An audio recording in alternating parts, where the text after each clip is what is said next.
Last week, Ben spoke on the importance of time management for families. This week, we're going to continue with this idea as we focus on what we prioritize in our families. We all have things that are important to us when it comes to parenting. It might be eating organic foods, or the activities our children are involved in, or the type of schooling our children receive. We are passionate about the things that matter to us. Sometimes I think I can be more passionate about the things that the culture around me says are important than about the things that God says are important. I have lots of opinions about how I want my girls to be raised. I want them in particular school situations. I want to see them eat healthy meals, and I want them to have activities in which they enjoy participating. However, what does God's word tell us about what we are to pursue? Well, if we look at the Bible, the command that we see over and over is the command to be holy. The command, be holy as I am holy, is found in both the Old and New Testament and is given to believers as a way that we should strive to live. So what should shape our families? Well, I would argue the pursuit of holiness.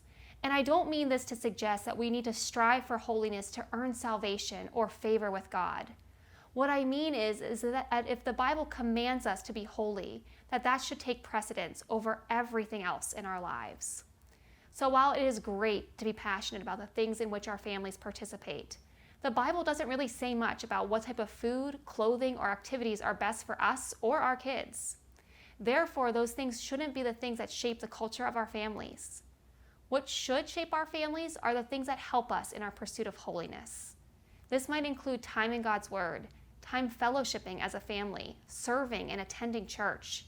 Those other things I mentioned before, schooling choices, how we eat, activities, those would be secondary priorities, things that still matter, but come after the things that matter most.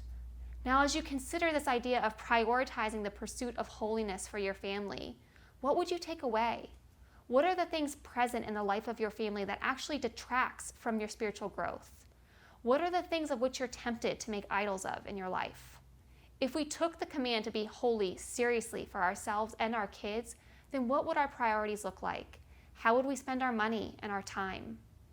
I think summer is a great time to consider what it is that shapes us. It's a great time to make changes and to set new routines in place before the busyness of fall sets in. It might be weird to say that your family's goal is the pursuit of holiness, but it is scriptural. It might stand against the grain of culture, but it is in line with how Jesus lived.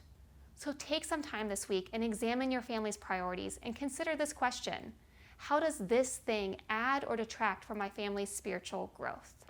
Thank you, Jenna, for that message. And thank you for joining us for this week's episode of Fridays Are for Families. We place a high value on discipleship, specifically at home, because we believe that strong disciples are made at home. And that is why we have a heart to do what we can to empower and equip you to grow as a disciple of Jesus yourself and a disciple maker of your kid. If you have any specific requests for information you would like to hear about, we invite you to share them with us, either by commenting on this video on YouTube or Facebook, or by emailing us at family@lifeatpathway.com. We look forward to seeing you next week.